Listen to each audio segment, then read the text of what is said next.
Kamu kan sudah sembuh dari operasi kankernya, kan? Enak ya, cuma leyeh-leyeh, santai di rumah. Aku mau pergi liburan sama anakku, jadi kamu tolong jaga anak-anaknya ya.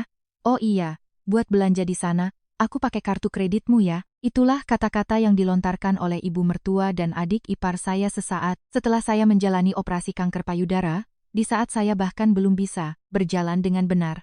Sambil melempar keponakan-keponakan saya seperti barang, rongsokan kepada saya yang masih menahan sakit hingga sulit bernapas, mereka merampas kartu kredit untuk biaya hidup saya, dan pergi berlibur ke pemandian air panas di Garut dengan hati riang.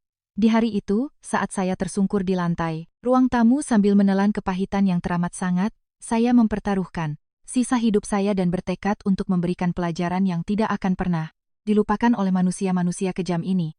Ini adalah kisah pembalasan dendam yang akan membuat dada Anda terasa lega. Halo, perkenalkan, nama saya Kartika, usia 40 tahun. Saya bekerja dari rumah sebagai penerjemah lepas untuk buku-buku asing. Hanya beberapa bulan yang lalu, saya terjebak dalam terowongan yang sangat gelap dan panjang. Saya didiagnosis menderita kanker ganas di payudara saya dan harus menjalani operasi besar yang sangat berisiko. Saya tidak tahu berapa banyak air mata yang saya tumpahkan saat didorong masuk ke ruang operasi. Ketika saya harus menahan efek samping kemoterapi yang begitu keras hingga tak sanggup menelan sesendok nasi pun, saya benar-benar merasa ingin menutup mata untuk selamanya. Kini saya baru saja melewati masa kritis dan pulang ke rumah, tetapi tubuh saya masih hancur. Lengan di sisi payudara yang dioperasi bahkan tidak bisa saya angkat ke atas. Sedikit saja saya bergerak, keringat dingin mengucur deras. Setiap kali melangkah, dunia terasa berputar-putar sehingga saya harus selalu berpegangan pada tembok. Meski hanya berjalan di dalam rumah, pagi itu pun sama. Ketika efek obat pereda nyeri sudah habis dan saya membuka mata dengan susah payah sambil memegangi dada yang berdenyut hebat, tiba-tiba terdengar suara orang menekan tombol password pintu depan dengan kasar. Tit, tit, tit, tit. Suami saya baru saja berangkat kerja, jadi saya terkejut dan segera membuka pintu kamar utama. Pintu depan terbuka lebar dan orang yang masuk tak lain adalah ibu mertua saya. Ibu mertua tidak tinggal bersama kami. Tapi, hari itu, tanpa menghubungiku sama sekali, beliau tiba-tiba menyerbu masuk di pagi buta, sambil menyeret sebuah koper merah muda besar yang seukuran tubuhnya. Di belakangnya, berdiri dua anak laki-laki Rina, adik ipar saya, yang masing-masing duduk di bangku kelas 4 SD dan TK. Begitu masuk, anak-anak itu melepas sepatu mereka yang berlumuran lumpur sembarangan dan berlari ke ruang tamu dengan berisik. "Bulek, aku lapar, cepat, masakin sosis sama nasi," teriak keponakan pertama sambil menjatuhkan diri ke sofa. Keponakan kedua mulai menginjak-injak buku-buku terjemahan saya yang tergeletak di lantai ruang tamu dan menjadikannya mainan.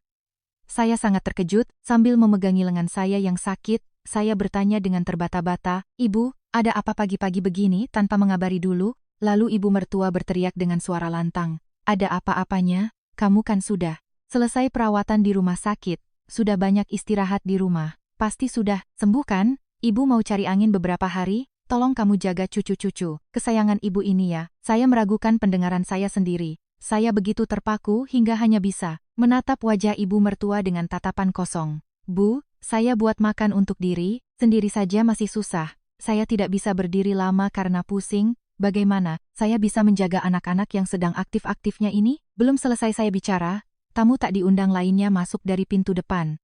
Itu adalah Rina, adik ipar saya. Ia mengenakan gaun motif bunga yang mencolok dengan kacamata hitam bertengger di kepalanya, tersenyum sinis. "Aduh, Mbak Tika, pas banget kan Mbak lagi nggak kerja di luar, cuma leyeh-leyeh santai di rumah. Jadi, pas banget dong. Ibu akhir-akhir ini sering ngeluh encoknya kumat. Jadi aku mau ngajak ibu liburan ke pemandian air panas di Garut.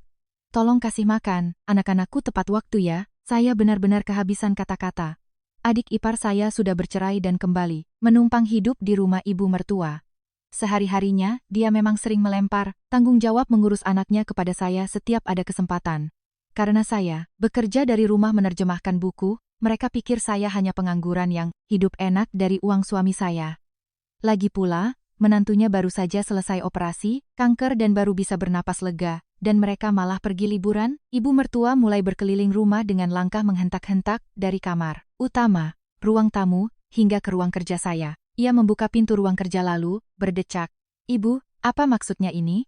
Ibu dan Rina mau pergi liburan? Ibu kan tahu, kemarin saya baru dari rumah sakit dan seharian terkapar di kasur, protes saya, dengan perasaan tak terima. Ibu mertua membelalakan matanya dan menatap saya dengan garang. Iya, aku mau, pergi. Selama ini badanku yang sudah tua ini rontok gara-gara ngurusin cucu. Kamu kan cuma duduk diam di kamar, mandangin layar laptop. Jangan banyak alasan, dan berlagak sakit kalau disuruh buatin anak-anak makan. Jaga mereka baik-baik. Lalu mata ibu mertua tertuju pada meja makan dengan tatapan tajam. Tiket travel, sama penginapan sudah dibayar sama Rina. Jadi buat jajan dan belanja di sana, ibu pakai kartu kreditmu ya. Ibu mertua bahkan tidak menunggu jawaban saya. Ia langsung membuka dompet saya, yang tergeletak di meja makan, mencabut kartu kredit saya, dan memasukkannya ke dalam sakunya. Bu, jangan. Itu kartu untuk biaya hidup dan bayar tagihan rumah sakit saya. Tolong kembalikan. Saya dengan panik menjulurkan tangan dan menarik ujung baju ibu mertua. Namun, ibu mertua mendengus dan mendorong saya dengan sangat kasar. Rasa sakit yang luar biasa menjalar di area dada saya yang baru dioperasi, seolah-olah disiram air mendidih. Saya kehilangan keseimbangan dan jatuh, tersungkur di lantai ruang tamu yang dingin. Saya mengerang kesakitan, sambil memegangi dada saya, namun ibu mertua dan adik ipar tidak bergeming. Sedikitpun, adik ipar malah sibuk mematut diri di cermin dekat pintu sambil memoles lipstik, lalu berkata dengan nada menyebalkan, "Mbak Tika, nggak usah, lebay deh. Zaman sekarang penyakit kayak gitu tuh biasa, bukan penyakit parah. Juga, jangan kasih anak-anakku makan sembarangan, kasih yang mahal dan bergizi. Ayo Bu, cepat, nanti kita ketinggalan travel." Adik ipar saya meninggalkan anak-anaknya begitu saja di ruang tamu dan beranjak, pergi tanpa menoleh ke belakang. Ibu mertua juga meraih gagang kopernya dan berteriak tanpa rasa bersalah, "Tagihan kartunya nanti minta dibayarin aja sama anakku, atau atur sendirilah. Ibu pergi dulu. Jaga anak-anak jangan sampai lecet." Brak, pintu depan ditutup dengan kasar. Di ruang tamu yang baru saja dilanda badai itu, hanya tersisa dua anak Rina yang berdiri dengan tatapan kosong. Keponakan yang kelas 4 SD asyik menggonta-ganti channel TV sambil terkikik. Sedangkan yang TK membuka pintu kulkas lebar-lebar, mengambil es krim, dan membiarkannya menetes berceceran di lantai. Lebih dari rasa sakit di dada yang seolah mau robek, hal yang paling tak tertahankan adalah rasa hina yang meresap hingga ke tulang. Saya duduk, tersungkur di lantai dingin sambil menatap tajam pintu depan yang tertutup rapat.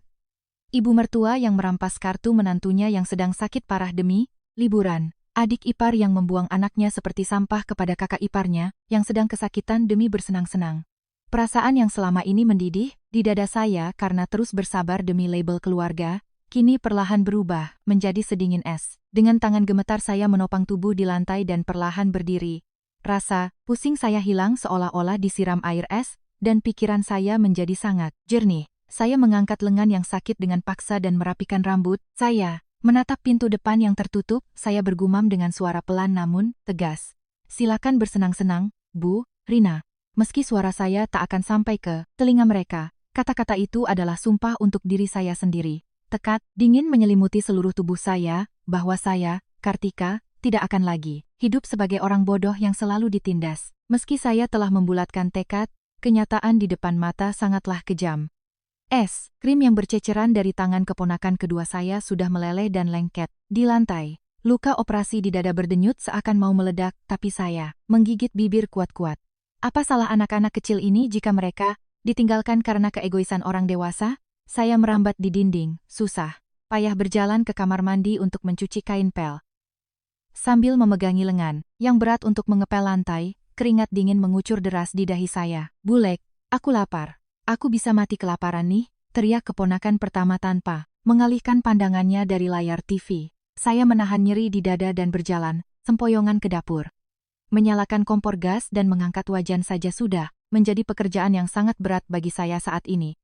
Saya menggeledah kulkas, menggoreng sosis kesukaan mereka dan membuat telur dadar. Karena efek kemoterapi, mencium bau minyak goreng membuat perut saya mual bukan main. Rasanya ingin muntah saat itu juga, tapi saya berpegangan erat pada wastafel dan menahannya sekuat tenaga. Saat saya menyajikan makanan di meja, anak-anak itu makan dengan lahap. Namun, keponakan yang pertama, tiba-tiba melontarkan kata-kata yang menusuk jantung saya. Saat ia sedang protes soal lauk. "Bulek kenapa nggak pernah pakai baju bagus, kayak mamaku?" Kata mama, Bulek itu memang kodratnya cuma ngurus rumah tangga. Karena Bulek kerjaannya cuma main di rumah, jadi kalau kita kesini, Bulek yang harus masakin dan nemenin kita main. Sendok yang saya pegang jatuh ke lantai. Bersamaan dengan suara perang yang nyaring, hati saya pun hancur berkeping-keping. "Barusan kamu bilang apa?" Ibumu bilang Bulek cuma main-main di rumah? Tanya saya dengan suara bergetar. Keponakan kedua yang mulutnya belepotan saus tomat dengan polosnya menimpali, iya. Kata Eyang Putri juga gitu. Bulek itu pembantu gratisan keluarga kita yang nggak perlu digaji, jadi bebas mau disuruh-suruh apa aja. Melihat wajah polos anak-anak itu, napas saya tercekat dan pandangan saya menggelap. Wujud asli dari bagaimana ibu mertua dan adik ipar saya membicarakan saya di belakang, terungkap dengan begitu gamblang melalui mulut anak-anak ini. Saya meneteskan air mata dalam diam sambil melihat punggung anak-anak yang sedang makan itu. Setiap lebaran saya selalu membelikan parsel buah termahal, sayalah yang selalu membayar biaya makan di luar keluarga besar, tapi di mata mereka, saya tak lebih dari pembantu gratisan. Waktu yang saya habiskan untuk berkorban karena percaya kami adalah keluarga terasa begitu sia-sia dan menyakitkan hingga darah saya serasa mendidih. Saya berusaha bertahan hingga malam tiba, namun akhirnya tubuh saya mencapai batasnya. Membawa anak-anak ke kamar mandi, memandikan mereka, dan menggelar kasur tebal untuk mereka tidur adalah siksaan bagai di neraka bagi saya. Baru, setelah memastikan anak-anak tertidur pulas dan mendengkur, saya menjatuhkan diri ke atas kasur di kamar utama. Saat itulah, rasa dingin yang mencekam, menyerang tubuh saya dan seluruh badan saya mulai menggigil hebat bagai daun, tertiup angin.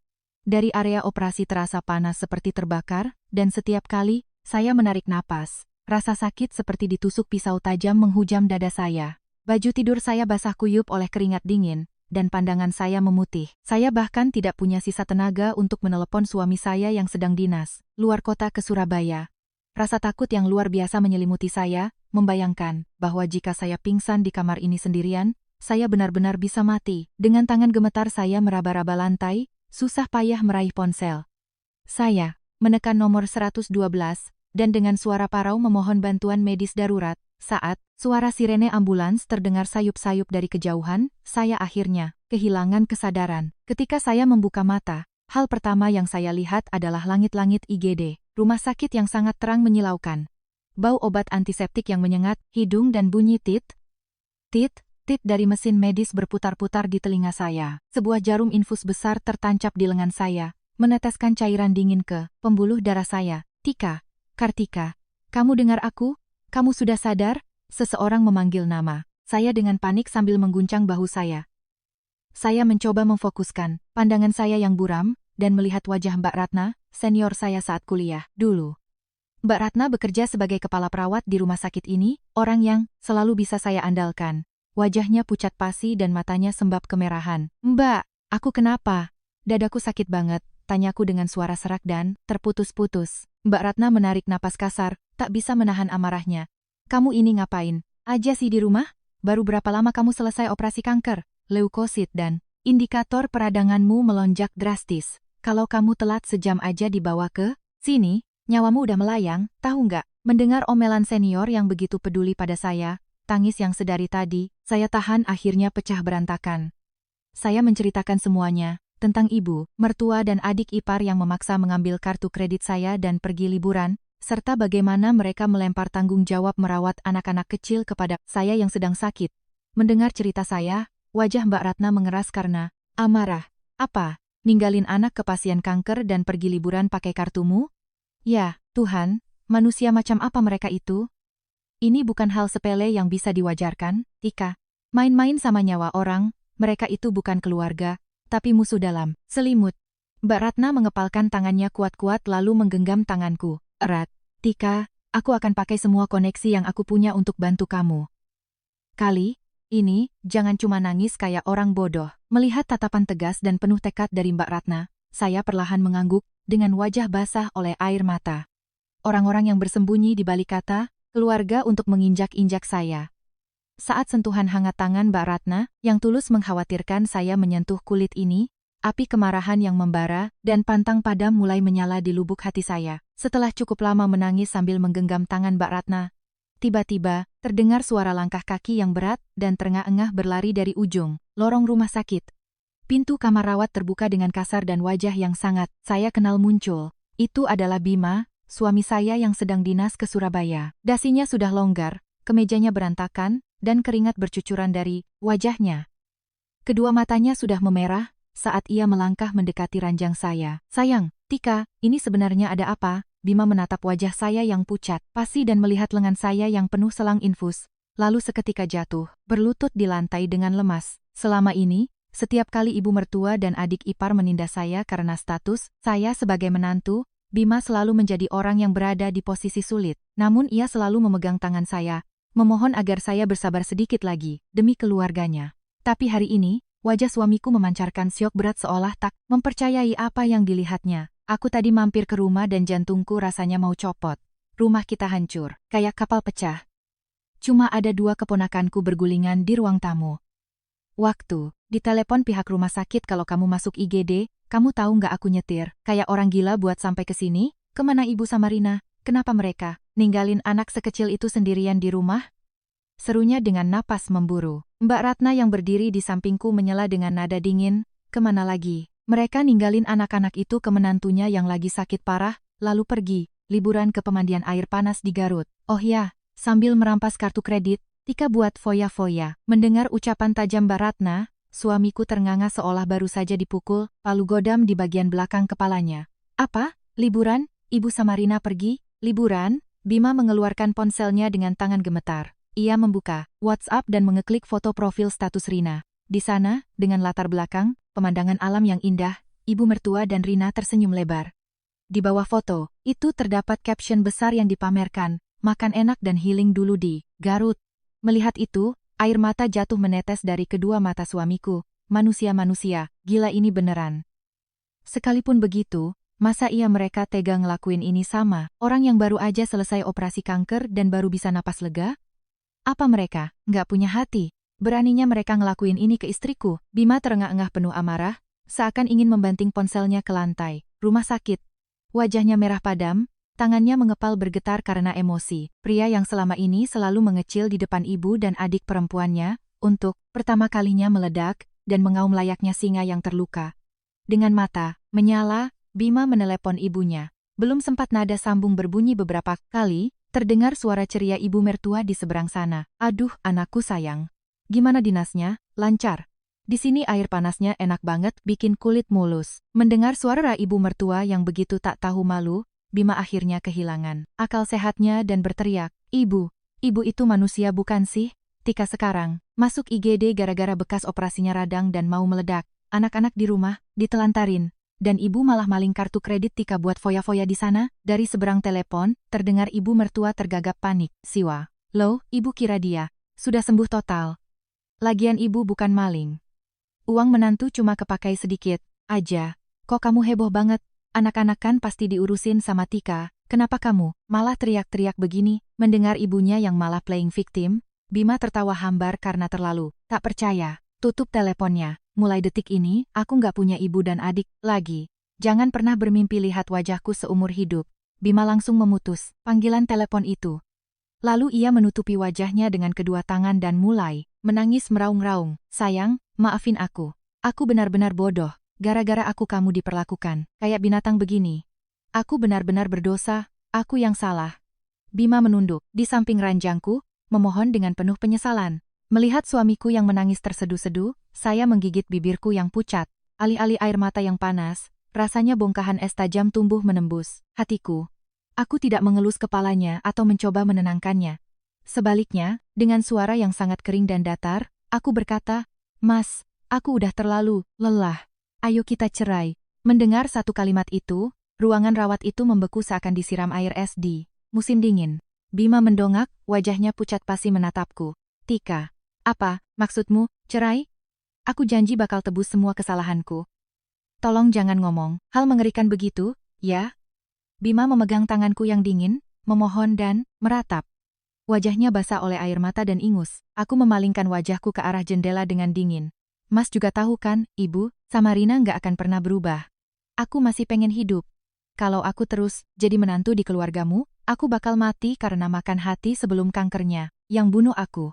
Tolong blokir kartu kreditku dan tanda tangani surat gugatan ceraiku nanti. Mendengar kata-kataku yang dingin dan tegas, Bima gemetar sambil menggigit bibirnya sampai berdarah. Ia lalu menggenggam tanganku semakin kuat dan membelalakkan matanya. Di matanya, terpancar tekad keras yang belum pernah kulihat sebelumnya. Enggak, kamu nggak usah lakuin apa-apa. Aku nggak akan pernah mau cerai. Mana mungkin aku ngelepasin kamu, aku yang akan selesaikan semuanya. Bima menggertakkan gigi dan memukul pagar ranjang besi dengan keras. Kali ini aku yang akan beresin. Ibu sama Rina. Aku akan bikin mereka bertobat jadi manusia. Mereka yang bikin kamu kayak gini, aku akan pastikan mereka nangis darah untuk bayar semuanya. Kamu cukup istirahat aja di sini. Suara Bima pecah, dipenuhi amarah dan rasa bersalah yang amat dalam. Aku menatap bahu suamiku yang bergetar tanpa menjawab sepatah kata pun. Pria yang selama ini selalu tak berdaya di depan darah dagingnya sendiri, akhirnya bangkit dengan membawa kapak peperangan. Beberapa hari berlalu sejak sumpah Bima hari itu. Tubuhku masih sakit tapi pikiranku jauh lebih jernih dan dingin dari sebelumnya. Setiap ada waktu luang, Bima akan berlari ke rumah sakit untuk menjagaku. Selama itu pula, ia mulai membongkar satu persatu kelakuan buruk ibu mertua dan Rina terhadapku. Sayang, buku catatan pengeluaran dan laptop yang ada di laci ruang kerjamu sudah kubawa semua. Bima meletakkan tas besar di atas ranjang dengan hati-hati. Aku bersandar di ranjang, mengangkat lenganku yang berat untuk membuka tas itu. Sebagai penerjemah buku asing, aku punya kebiasaan mencatat segalanya dengan sangat rapi. Struk pembayaran, riwayat transaksi bank, bahkan bukti chat di WhatsApp kumpulkan tanpa ada yang terlewat. Saat itu, terdengar ketukan pintu. Mbak Tika, gimana kabarnya? Yang masuk adalah Mas Dimas, seorang produser program investigasi dari sebuah stasiun TV. Aku sering berkomunikasi dengannya urusan proyek terjemahan. Kebetulan ia sedang ada urusan di dekat rumah sakit dan mampir membawa parsel buah. Mbak Ratna juga kebetulan sedang berada di ruanganku untuk mengecek kondisiku. Ya ampun, baru beberapa hari nggak ketemu. Wajah Mbak Tika makin tirus aja, decak Mas Dimas dengan wajah prihatin. Mbak Ratna menyilang tangan dan melontarkan kata-kata dengan nada dingin. Jangan ditanya deh. Ibu mertua dan adik iparnya paksa ngerampas kartu kredit. Orang sakit ini buat pergi liburan. Foya-foya. Ninggalin anak kecil berdua di rumah kayak barang rongsokan. Mendengar itu, Mas Dimas melebarkan matanya karena terkejut. Hah, ya ampun, zaman sekarang masih ada keluarga seaneh itu? Mbak Tika, ini mah kalau diangkat jadi bahan liputan di acaraku, pasti bakal meledak saking kelewatan ceritanya. Jiwa produsernya meronta, ia langsung mengeluarkan buku catatan kecil dengan nada bersemangat. Kami dan Bima mulai membongkar catatan rapi yang kubuat. Nominal uang yang secara paksa dibebankan oleh ibu mertua dan Rina kepadaku selama ini benar-benar di luar nalar. Sayang, ini semua apaan? Dari uang les anaknya Rina, biaya berobat ibu, sampai belanja bulanan, semuanya dibayar pakai kartumu? Bima ternganga melihat riwayat mutasi kartu di layar laptop. Iya, waktu Rina bilang mau traktir makan keluarga karena baru gajian, ujung-ujungnya struknya disodorin ke aku diam-diam. Jawabku dengan nada datar. Mendengar hal itu, Bima sangat marah hingga ia memukuli dadanya sendiri, berkali-kali. Namun, di tengah pengecekan data tersebut, kami menemukan satu hal yang sangat ganjil. Dari rekening tabungan biaya hidupku, ada uang dalam jumlah besar yang ditarik setiap bulannya, tanpa keterangan yang jelas. Mbak Tika, ini uang apa? Tiap bulan 5 juta rupiah ditarik rutin. Ini sih, kayak riwayat bayar cicilan bank atau pinjol besar, loh. Mas Dimas menunjuk layar laptop dengan tajam. Aku mengerutkan kening. Nggak mungkin. Aku nggak pernah minjam uang sepeser pun ke bank. Bima segera menelepon pihak bank untuk melakukan pengecekan. Saat sedang berbicara di telepon, wajah Bima seketika pucat pasi seperti kertas. Ponsel di tangannya hampir saja terjatuh ke lantai. Mas, kenapa? Ada apa? Tanyaku cemas. Bima menjawab dengan suara bergetar hebat. Ibuku, pakai KTP dan namamu. Diam-diam buat ambil pinjaman bank puluhan juta. Nggak cuma itu, dia juga daftar asuransi mahal pakai namamu. Tapi klaim uangnya diam-diam ditransfer ke rekening. Ibu, ruangan rumah sakit itu seketika hening seperti kuburan. Mbak Ratna mendengus, tak percaya. Gila. Ini udah bukan lagi urusan keluarga, tapi murni tindak kejahatan kriminal kelas kakap. Mas Dimas membetulkan letak kacamatanya dengan ekspresi sangat serius dan meninggikan suaranya. Betul sekali, mencuri identitas menantu untuk pinjam uang ke bank dan asuransi adalah tindak pidana penipuan dan pemalsuan data. Ini murni kejahatan serius yang bisa bikin mereka langsung diborgol dan dipenjara. Bima menutupi wajahnya dengan kedua tangan dan mengerang seperti binatang yang terluka cukup lama. Fakta bahwa darah dagingnya sendiri bukan hanya mengisap darah istrinya, tapi juga mencuri identitasnya untuk meninggalkan utang atas nama istrinya, sangatlah mengerikan dan menyiksa batin Bima. Namun, Bima lalu membuka matanya lebar-lebar, berdiri dengan ekspresi wajah yang sangat mengerikan. Bagus. Kalau sudah ada bukti yang setelak ini, aku nggak punya alasan lagi buat ngampunin mereka sepeser pun. Kami mencetak semua perbuatan ibu mertua dan adik ipar dalam ukuran besar di atas kertas. Berkas pinjaman bank yang mencuri nama menantunya, struk kartu kredit yang mereka pakai foya-foya saat menelantarkan keponakan pada kakak iparnya yang baru operasi, serta surat keterangan medis dari Mbak Ratna yang menyatakan kondisiku sangat kritis saat dibawa ke rumah sakit. Semua bukti yang tak terbantahkan itu kami masukkan dengan rapi ke dalam sebuah amplop coklat tebal. Mas Dimas juga berjanji akan berkonsultasi dengan pengacara stasiun TV-nya dan membawa salinan dokumen tersebut. Bima yang telah menyelesaikan semua persiapannya, mencengkeram amplop coklat itu kuat-kuat. Lalu berbicara dengan nada sedingin es, besok lusa manusia-manusia, itu pulang dari Garut. Begitu sampai di rumah, alih-alih masakan hangat, aku akan kasih mereka rasa surat-surat di amplop ini. Aku hanya diam sambil meremas, spray ranjangku.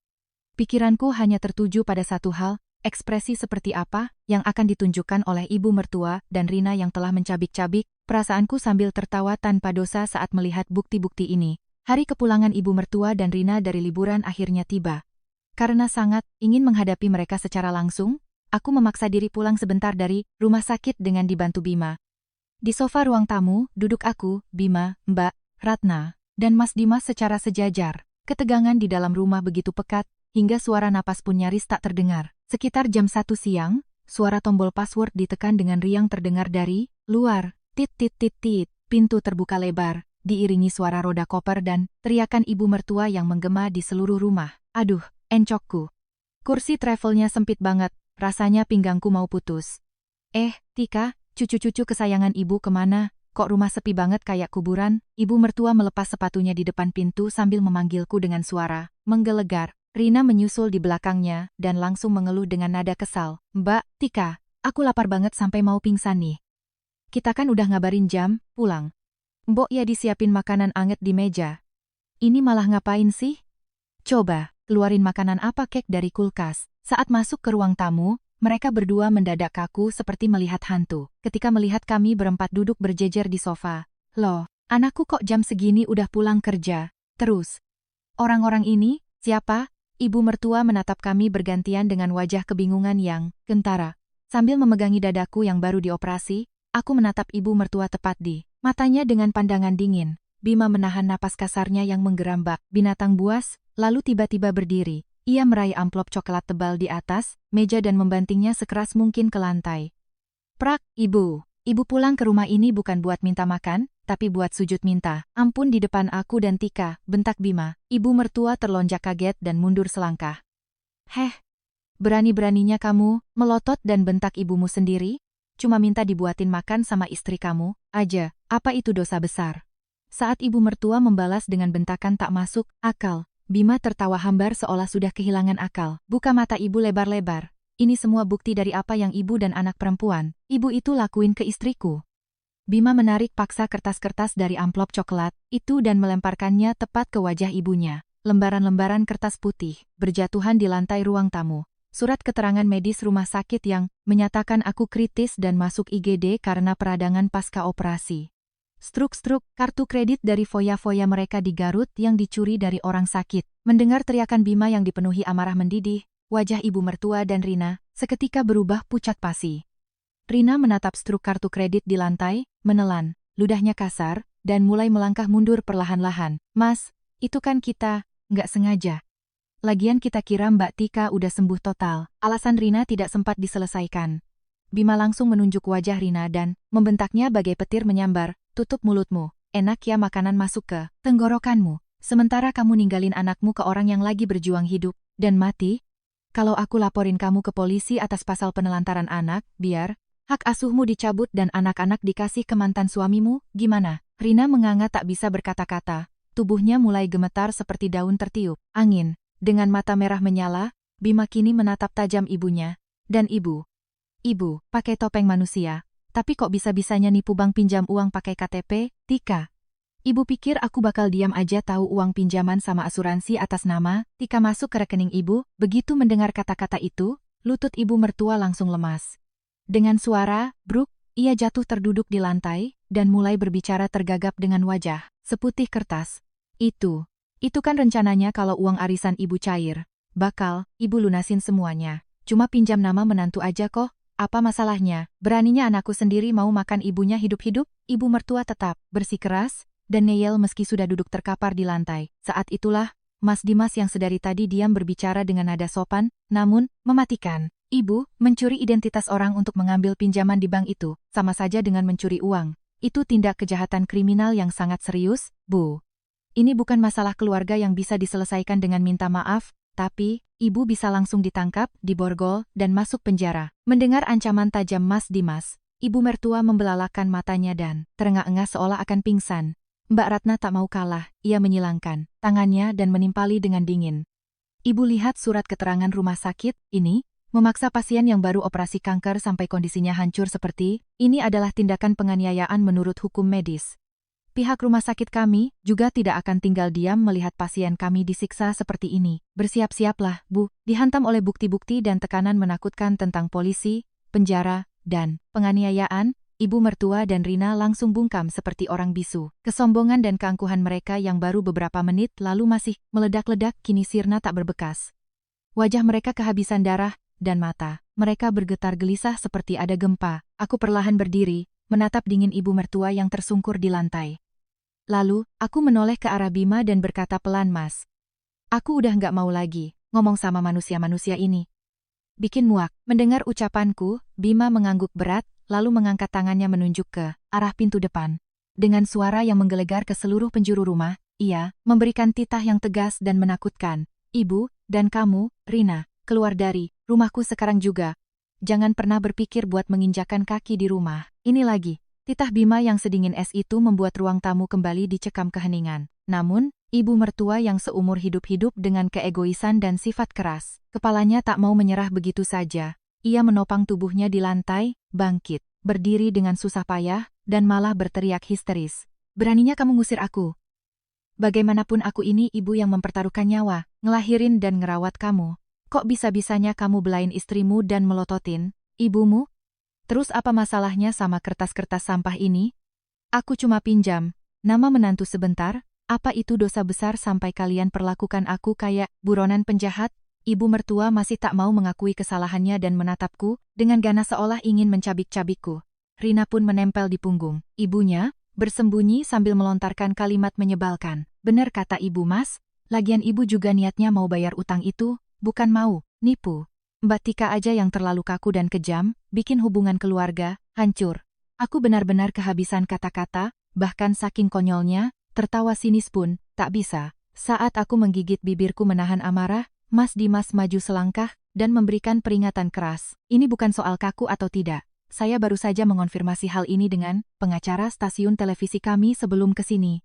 Meskipun Anda adalah anggota keluarga, memalsukan identitas orang lain untuk membuat tagihan pinjaman adalah tindak pidana penipuan dan pemalsuan dokumen. Ibu telah mencuri identitas menantu ibu untuk transaksi perbankan, yang berarti ibu adalah pelaku kriminal, tanpa ada celah untuk mengelak. Mas Dimas membetulkan kacamatanya dan menatap ibu mertua dengan tatapan menghunus. Jika bukti-bukti ini saya bawa ke kantor polisi sekarang juga, hari ini juga ibu akan langsung masuk sel. Dan anak ibu, yang di samping itu, karena ikut memakai kartu kredit curian, akan ikut diselidiki sebagai kaki tangan kejahatan. Mendengar kata sel penjara, wajah ibu mertua yang tadinya tak tahu malu, seketika berubah menjadi pucat pasi membiru. Penjara? Kenapa aku harus di penjara? Aku nggak mau.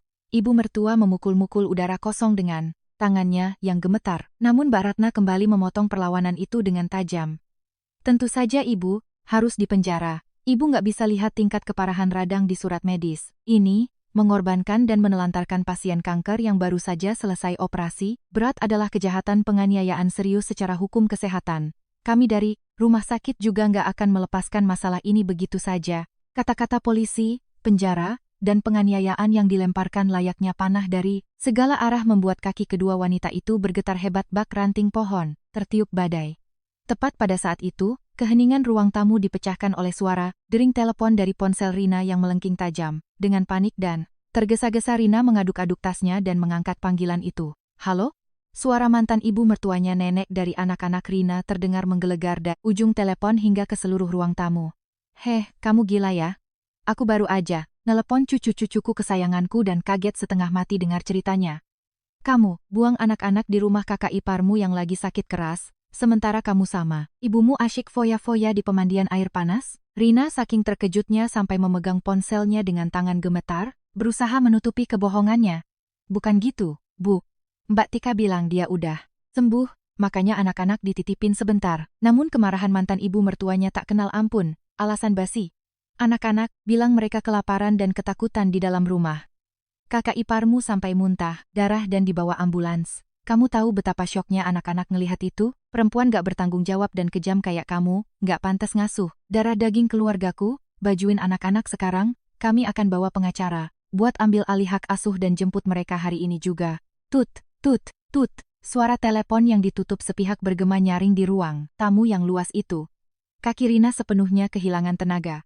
Ponselnya terjatuh, dan ia pun jatuh terduduk di lantai. Mas, gimana ini? Keluarga mantan suamiku mau ambil paksa anak-anakku. Aku nggak bisa hidup tanpa mereka.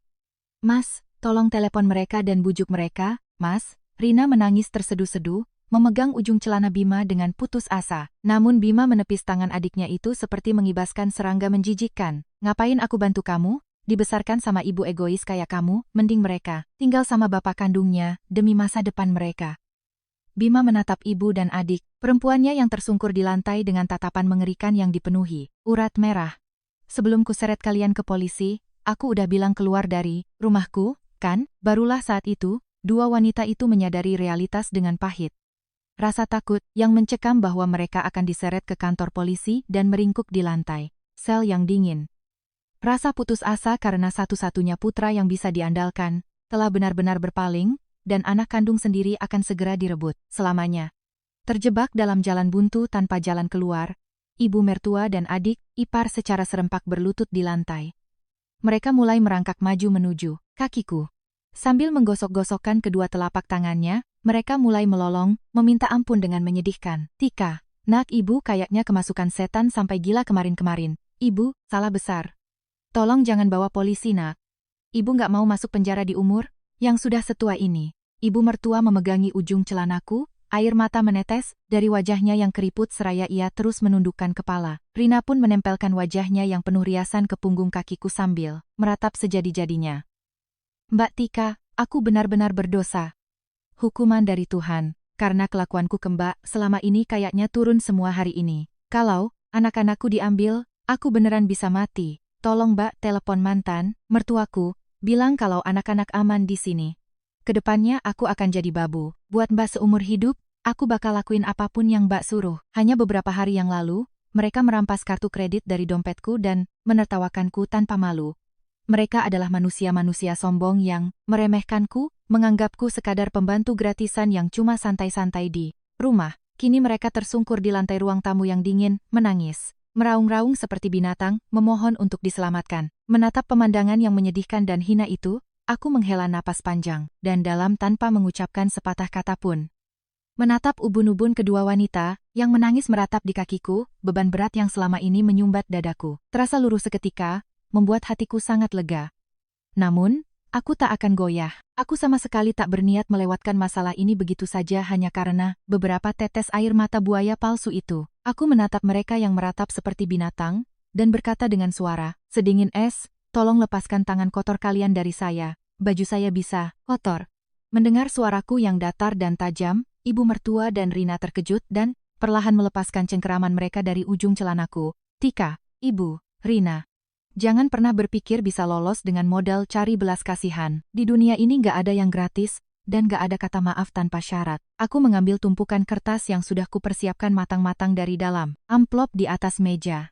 Lalu aku melemparkannya tepat di depan mata mereka berdua. Ini, surat apa ini? Tanya ibu mertua dengan tangan gemetar. Ini surat perjanjian bermaterai yang saya buat sendiri selama beberapa hari. Ini, kalau kalian gak mau diseret ke kantor polisi dan makan nasi cadong di penjara, cap jempol kalian di atas materai ini, tanda kalian setuju dengan semua syarat saya. Ibu mertua dan Rina dengan wajah sepucat mayat membaca surat perjanjian itu, dengan mata bergetar. Syarat yang aku ajukan sangat sederhana dan jelas. Pertama, seluruh utang pinjaman bank dan pinjol atas namaku harus dilunasi tanpa sisa paling lambat besok pagi. Kedua, seluruh biaya liburan dan biaya les anak-anak yang menggunakan kartu kreditku harus dikembalikan utuh, hingga serupiah pun. Ketiga, mereka berjanji tidak akan pernah lagi menitipkan anak secara sembarangan kepadaku dan berjanji tidak akan pernah memunculkan batang hidungnya lagi di depanku, dibuktikan dengan tanda tangan notaris. Mendengar syarat-syarat yang luar biasa itu, ibu mertua tiba-tiba membelalakkan matanya dan memukul-mukul dadanya sendiri. Aduh, nasibku, kamu emang sengaja mau bunuh ibu mertuamu pelan-pelan ya? Dari mana ibu bisa dapat uang puluhan juta buat bayar lunas besok pagi? Nggak bisa, mending kamu bunuh aja aku, bunuh. Sikap memelas minta ampun beberapa saat lalu menguap begitu saja.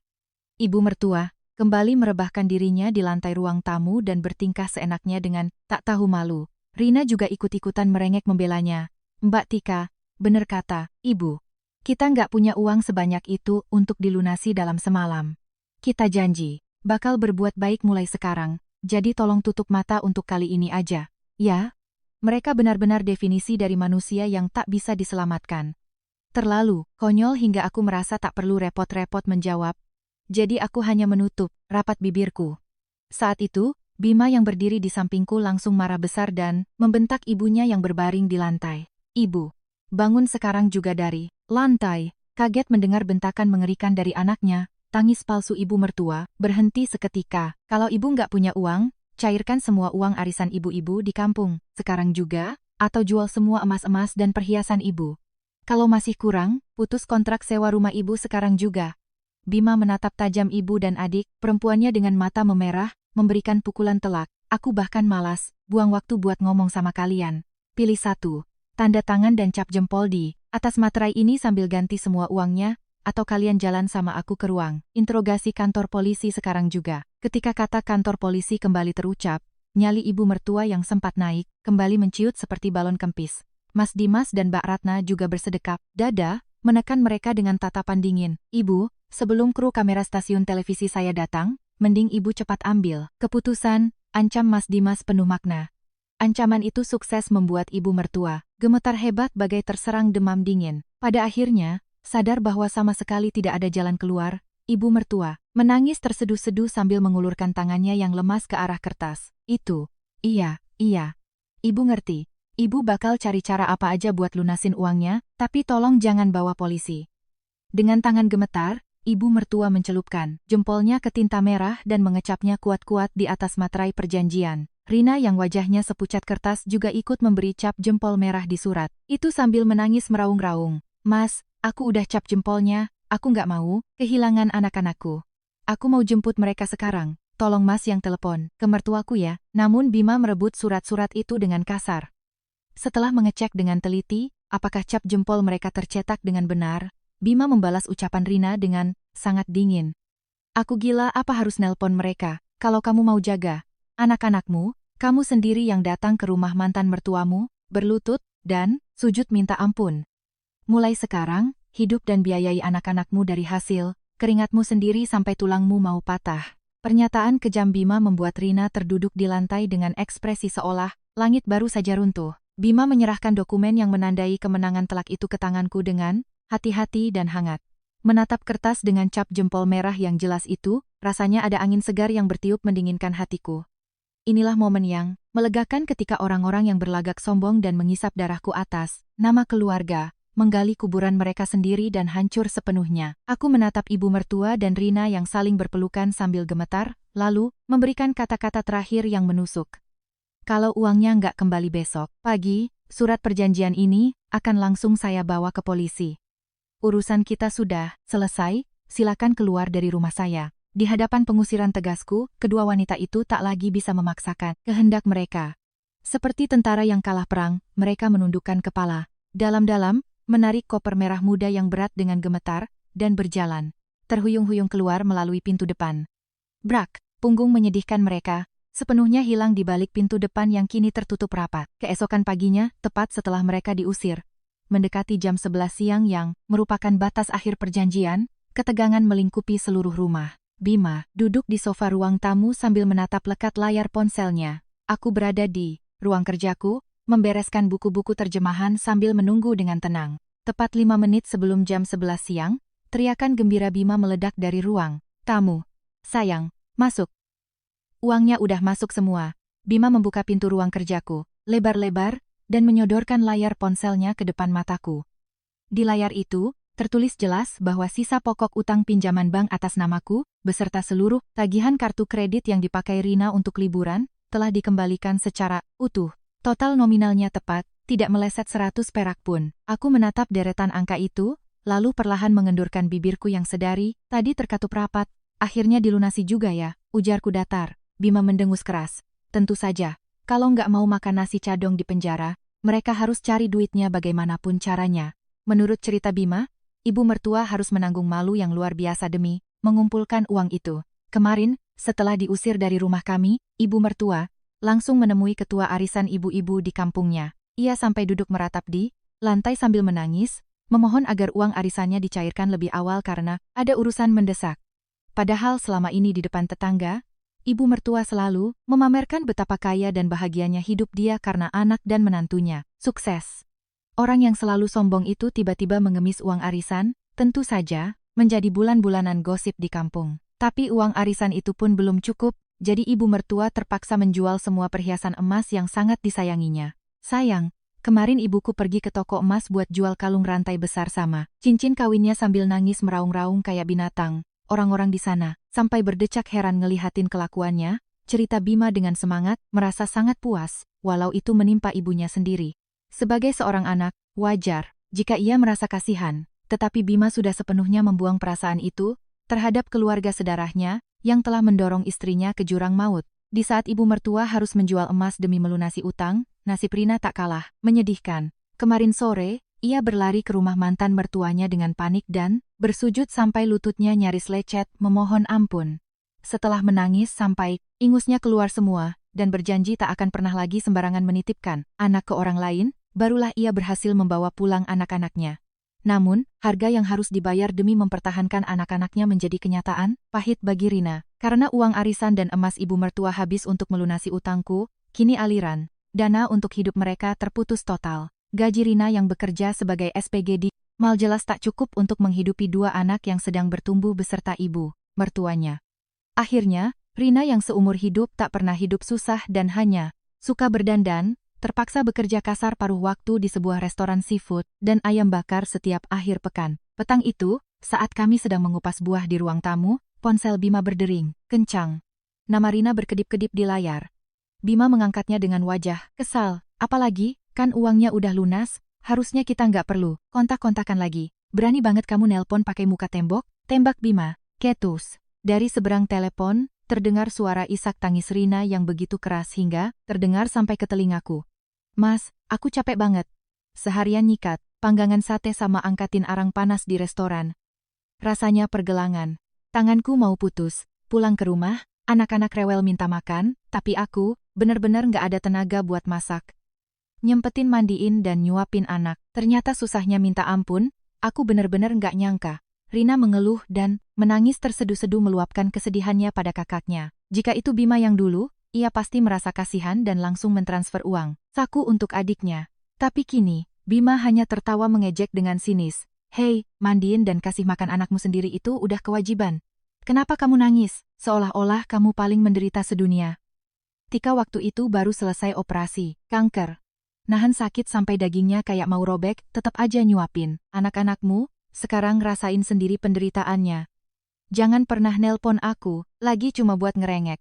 Ku blokir nomormu. Belum selesai Rina bicara, Bima langsung mematikan telepon. Ia lalu menonaktifkan ponselnya sama sekali dan melemparnya ke sudut sofa. Dasar perempuan egois sampai akhir. Seharian capek kerja aja ngerasa udah paling benar dan ngerengek. Bima menggerutu sambil menggigit apelnya dengan keras. Aku tersenyum tipis melihat wajah Bima yang kesal. Rasanya beban berat bernama keluarga mertua yang selama ini menindih dadaku telah terangkat sepenuhnya. Rina yang dulu selalu berbelanja di mal dengan gaun mahal sambil merendahkan orang lain, kini harus memakai celemek basah dan menghirup asap pembakaran ikan dan sate. Dulu ia bahkan tak sudi mengangkat jari sedikit pun dan melempar anak-anaknya kepadaku bak barang rongsokan, kini ia harus menanggung hukuman dari perbuatannya itu dengan tubuhnya sendiri. Dan ibu mertua yang selalu bertingkah bos dengan uang menantunya, kini kehilangan emas perhiasan kesayangannya dan menjadi bahan tertawaan tetangga kampung. Air mata dan keringat penderitaan mereka menjadi obat penawar yang sangat ampuh. untuk mencabut paku-paku tajam yang selama ini menancap di dadaku. Aku mengelus lembut dadaku yang pernah berdenyut sakit, lalu menatap langit malam yang cerah dari jendela. Kabut tebal telah berlalu, dan sinar matahari yang menyilaukan perlahan mulai menyinari hidupku kembali. Hari itu aku belajar satu hal penting, bersabar bukan satu-satunya nilai kebaikan. Hanya dengan bangkit dan melawan, dengan tegas, kita bisa benar-benar melindungi kehidupan kita sendiri. Beberapa bulan pun berlalu sejak insiden pengusiran dan pelunasan utang itu. Sejak hari yang penuh badai tersebut, rumah kami diliputi kedamaian yang terasa, bagai keajaiban. Hal yang paling berubah secara drastis adalah kondisi kesehatanku. Penderitaan dari efek samping pengobatan yang keras yang sering membuatku berkeringat dingin di malam hari mulai memudar secara perlahan. Lengan, di sisi yang dioperasi, yang dulunya kaku dan membuatku sedih, kini bisa kugerakkan dengan jauh lebih ringan. Pusing yang membuat duniaku berputar setiap kali bergerak, kini lenyap tanpa bekas. Semua ini berkat dedikasi dan kasih sayang luar biasa dari Bima. Begitu pulang kerja, Bima akan langsung melempar jasnya dan berlari ke dapur. Sayang, hari ini aku buatin sayur sop daging yang pasti bikin seleramu balik lagi. Kalau nyium bau kompor kamu mual lagi, mending kamu istirahat aja di kamar, ya. Bima menggulung lengan ke mejanya dan mulai memotong bahan masakan sambil bersenandung. Pria yang dulunya hanya bisa memasak mie instan, kini menyajikan makan malam untukku setiap hari. Betapa aku sangat bangga dan bersyukur padanya. Melihat sup hangat yang mengepul dan ikan bakar yang dibuat dengan sepenuh hati, selera makanku yang hilang pun kembali dengan sendirinya. Selesai makan, Bima memijat tangan dan kakiku, serta membersihkan seluruh pelosok rumah dengan teliti. Saat akhir pekan tiba, ia akan menggenggam tanganku erat dan kami berjalan-jalan santai di taman dekat rumah, menghirup udara segar. Beban berat dari keluarga mertua telah lenyap, dan bersama dengan itu, benih-benih konflik di antara kami sebagai suami istri juga musnah seutuhnya. Seiring pulihnya tubuhku, kabar baik datang silih berganti. Novel asing terkenal, yang sudah lama kuterjemahkan dengan sepenuh hati, akhirnya mendapatkan kontrak besar dari penerbit ternama. Pemimpin redaksi penerbit tersebut meneleponku langsung dengan suara yang sangat ceria. Mbak Kartika, sampel terjemahan buku, ini luar biasa bagus, kami menaruh harapan besar pada proyek ini, jaga kesehatan, Mbak Tika, dan kami tunggu hasil terjemahan lengkapnya. Setelah menutup telepon, aku berlari memeluk Bima di ruang tamu dengan penuh sukacita. Mas, kontrakku goal. Bulan depan aku udah mulai nerjemahin buku baru buat penerbit gede. Mendengar hal itu, Bima melompat kegirangan, bahkan lebih gembira dariku, sambil menari-nari lucu. Wow, ya ampun, istriku emang paling hebat. Malam ini aku bakal beli daging wagyu paling mahal di supermarket, kita party berdua di rumah. Malam itu, meja makan kami dipenuhi dengan hidangan daging panggang yang disiapkan khusus oleh Bima. Kami duduk berhadapan, tertawa lepas dengan senyuman yang benar-benar keluar dari lubuk hati. Saat sedang asyik mengunyah dagingnya, Bima tiba-tiba meletakkan sendoknya dan menatapku dengan wajah yang sangat serius. Tika, aku bersyukur banget kamu makin sehat dan bisa kerja lagi. Nggak ada hal yang lebih melegakan dari ini. Bima ragu sejenak, mengintip ekspresiku, sebelum akhirnya hati-hati mengeluarkan isi pikirannya. Tapi, kamu masih ingat kata-katamu waktu di IGD rumah sakit dulu? Waktu kamu minta cerai. Apa, perasaanmu masih sama sampai sekarang? Ada ketakutan dan rasa bersalah yang jelas tergambar di mata suamiku. Selama ini, meskipun ia telah melayaniku dengan sepenuh hati, ia rupanya selalu was-was jika aku benar-benar akan meninggalkannya. Aku menghapus senyumanku sejenak, lalu menjawabnya dengan suara yang tenang dan hangat. Mas ini bodoh banget, ya. Aku minta cerai bukan karena aku benci sama kamu, tapi karena aku muak sama lingkungan keluargamu yang bikin napasku sesak. Tapi, kamu udah berjuang mati-matian buat ngelindungin aku, kan? Kamu sampai mutusin hubungan sama darah dagingmu sendiri dan mati-matian belain aku. Gimana bisa aku ninggalin orang kayak kamu? Mendengar jawabanku, Bima menghela napas lega dan mengusap kedua matanya yang memerah dengan lengannya. Ia berdiri dari kursinya, mendekat dan memeluk bahuku sangat erat. Makasih sayang, makasih banget kamu gak buang aku dan mau genggam tanganku lagi. Kedepannya, seumur hidupku, aku janji gak bakal biarin kakimu kena lumpur. Aku bakal layanin kamu selayaknya ratu. Berada dalam pelukan suamiku yang hangat dan kokoh, sisa-sisa luka di hatiku meleleh bagaikan salju di musim semi. Beberapa hari kemudian, kami mengundang tamu spesial ke rumah. Mereka adalah orang-orang berjasa yang bersedia menjadi tameng kuatku di saat aku berada di titik terlemah. Siapa lagi kalau bukan Mbak Ratna dan Mas Dimas. Untuk menyambut mereka, Sejak pagi-pagi buta aku dan Bima sudah pergi ke pasar membeli seafood, segar dan daging. Bima berkeringat lebat menyiapkan meja makan yang penuh dengan hidangan lezat layaknya sedang hajatan. Waduh, ini kok masakannya sampai bikin meja mau rubuh gini, Mas Bima? Tawa Mas. Dimas pecah melihat hidangan itu. Mbak Ratna juga tersenyum puas melihat wajahku yang kini merona sehat. Tika, kita akhirnya kelihatan cerah dan cantik kayak seumurannya lagi.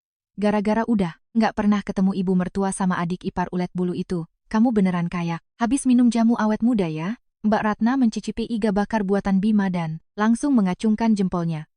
Wah, ternyata masakan Mas Bima ini kelas. Restoran ya? Kalau Mas Bima berani bikin Tika nangis lagi, saya nggak bakal. Tinggal diam. Loh, Bima menggaruk belakang kepalanya dengan canggung namun menjawab dengan lantang. Tenang aja, Mbak Ratna. Mulai sekarang, biarpun langit runtuh, keselamatan Tika adalah nomor satu buat saya. Kami duduk mengelilingi meja makan, berbagi hidangan lezat dan mengobrol dengan riang hingga larut malam. Mas Dimas yang sudah menghabiskan 2 piring nasi, menimpali dengan tawa menggelegar. Jujur aja, waktu itu saya deg-degan banget, di dalam hati. Takut kalau ibu mertuanya nekat milih masuk penjara daripada bayar utang.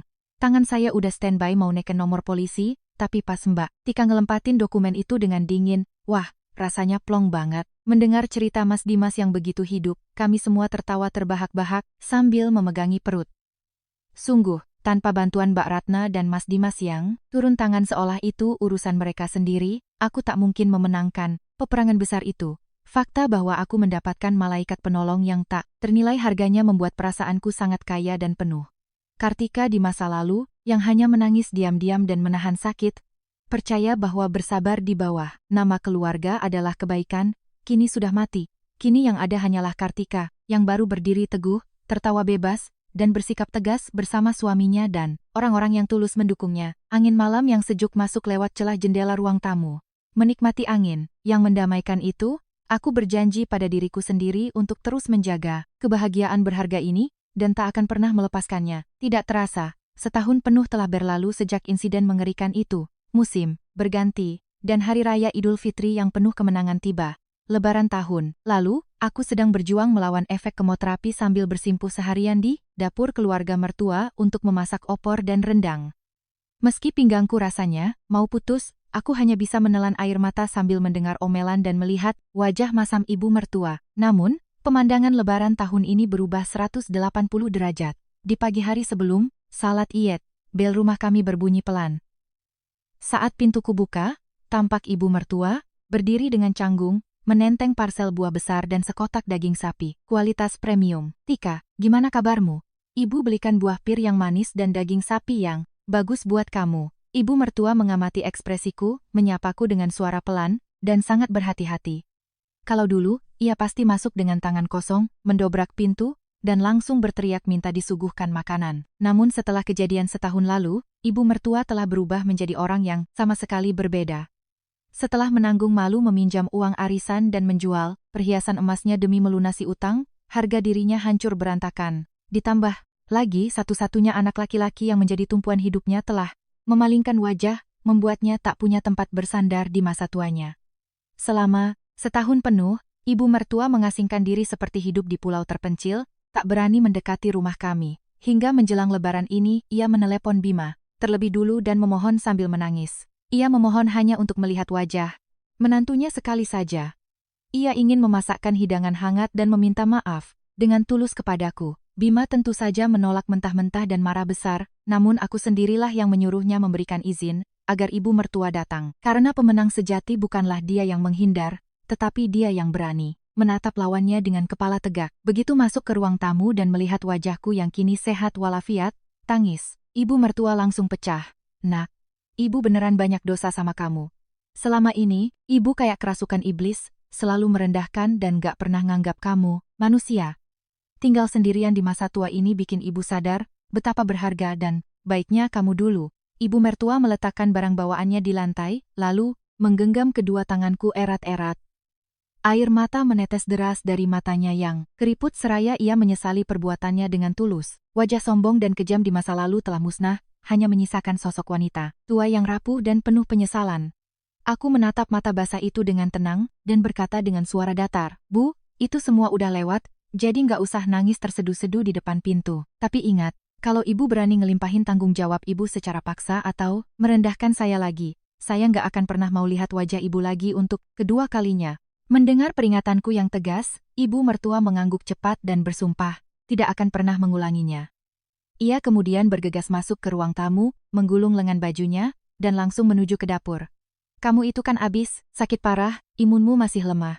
Udah, kamu duduk aja nonton TV santai-santai, semua masakan lebaran biar ibu yang masak, kamu nggak usah masuk dapur dan jangan sentuh kerjaan apa-apa. Tanpa bisa kucegah, ibu mertua langsung mengikat celemeknya dan berdiri di depan wastafel, menyiapkan sayuran dan mulai merebus ketupat sendirian. Setahun yang lalu, dia adalah ibu mertua yang memperlakukan menantunya seperti pembantu tak bergaji.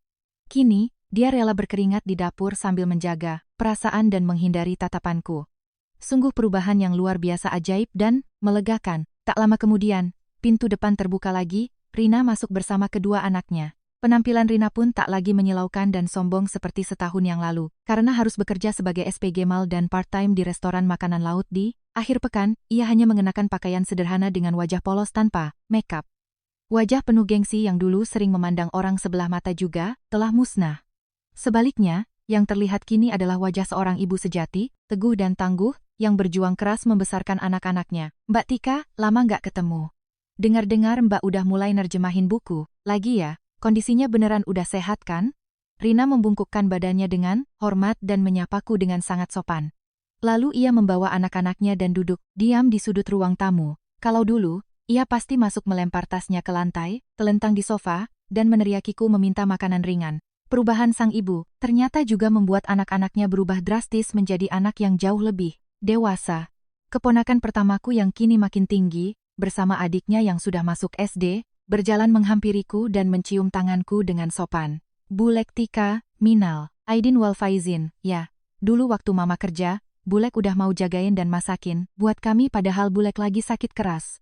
Makasih banyak ya, Bulek. Sekarang, kami udah rajin bantuin mama beresin kamar, dan udah bisa ambil makan sendiri. Mendengar ucapan terima kasih yang tulus dan murni dari anak-anak itu, sudut hatiku yang dulunya keras membeku kini terasa menghangat. Rina pun tampak tersipu malu, menundukkan kepalanya dengan kedua tangan bertaut.